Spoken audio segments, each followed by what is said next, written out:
আমরা এর আগের পর্বে জেনেছি ঠাকুর এবং স্বামীজির কথা। স্বামীজি বলেছেন, ভারতবর্ষ আধ্যাত্মিক স্বর্গরাজ্য। আমাদের ভারতের আকাশে বৈদিক মন্ত্রের পবিত্র জয়ধ্বনি। ঈশ্বর চিন্তা আমাদের রক্তের সঙ্গে মিশে আছে। ঈশ্বরের পথে চলা আমাদের জন্মগত অধিকার। এর পরের পর্বে আমরা আরও জানব ভগবান লাভের উপায়। এই যুগের সমস্ত মানুষ কিন্তু ভগবানের অবিশ্বাসী নন। তারা অনেকেই বোঝেন যে ভগবান আছেন এবং তিনি বিশ্ব ব্রহ্মাণ্ড পরিচালনা করছেন। তার ইচ্ছা ছাড়া গাছের একটা পাতাও নড়ে না এবং আপদে বিপদে ভগবানকে ডাকেন। কেউ আবার ভগবানকে জানার জন্য, তাকে দর্শন করা বা লাভ করার জন্য শাস্ত্র পাঠ ও সদ্গুরুর আশ্রয় লাভ করে সাধন ভজন করেন। এদেশের অল্প শিক্ষিত মানুষের মধ্যে ঈশ্বর নির্ভরতা তথাকথিত শিক্ষিত মানুষের চেয়ে অনেক বেশি। জীবনের সব ক্ষেত্রে এরা ঈশ্বরকে ডাকেন, যদিও ঈশ্বর সম্পর্কে সঠিক বোধ তাদের অনেকের নেই। আজ গ্রামের একজন অশিক্ষিত বৃদ্ধ বা বৃদ্ধাকে জিজ্ঞাসা করুন, তোমাকে কে রক্ষা করছে? সে সঙ্গে সঙ্গে উপরের দিকে হাত তুলে বলবে, উপরওয়ালা।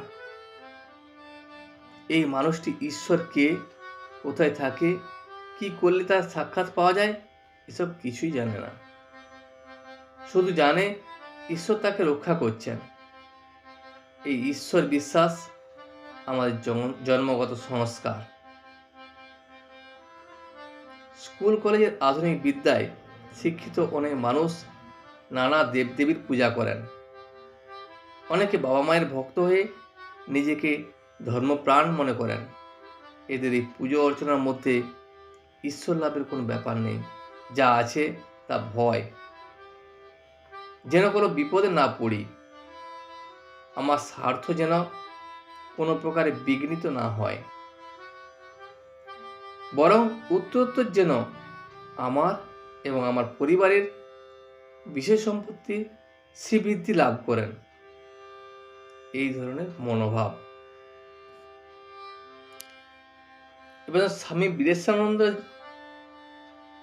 মহারাজের একটি উক্তি স্মরণীয়। আমরা সাধারণত ধর্ম মানে বুঝি যা কিছু আমাদের লোকাচার, সমস্ত পূজা পার্বণ যাই বলি, তারপর মন্দিরে যাওয়া, তীর্থ ভ্রমণ করা, কোনো ব্রত পালন করা, এসবই আমরা মনে করি ধর্ম। এসব যারা অনুষ্ঠান করে না তাদের আমরা অধার্মিক বলি। কিন্তু প্রকৃতপক্ষে এটা ধর্ম নয়। যারা ধর্ম জীবনযাপন করতে চায় তাদের গোড়াতেই কয়েকটা জিনিস দরকার। তা না হলে ঠিক ঠিক ধর্ম প্র্যাকটিস করা যায় না। বিশেষত শ্রদ্ধা না থাকলে, শাস্ত্রের কথাতে, গুরুদেবের কথাতে যদি শ্রদ্ধা না থাকে, তবে তা আমরা তো ধর্মজীবনে কিছুই করতে পারবো না। ঈশ্বরের অভাব সকলে অনুভব করে না। এমন অনেক লোক আছে যারা মন ও ইন্দ্রিয়ের গোচর এই সংসারে যা পাওয়া যায় তাতেই সন্তুষ্ট থাকে। কিন্তু এমন এক সময় আসে যখন উন্নতি ও ক্রমবিকাশের প্রক্রিয়ার মাধ্যমে এবং জীবনে নৈরাশ্য অনুভব করে লোকে ভগবানের প্রয়োজনীয়তা উপলব্ধি করে। এক শ্রেণীর উপাসক দুর্দশাগ্রস্ত এবং সংসার যাত্রায় ক্লান্ত, তারা নিজেদের দুঃখ কষ্ট দূর করবার কোনো উপায় খুঁজে না পেয়ে ভগবানের নিকট প্রার্থনা জানান ও শরণাগত হন। আরেক শ্রেণীর উপাসক আছেন যাদের বাসনা পূর্ণ হয়নি। বাসনা পূরণের আর কোনো উপায় না দেখে তারা ভগবানের পূজন করেন ও তাঁর শরণাগত হন। আরও এক শ্রেণীর উপাসক আছেন যারা জ্ঞান পিপাসু। তারা অনুসন্ধান করেন সংসারের এই বাহ্য রূপ কি সত্য, না এর বাইরে আরও কিছু আছে।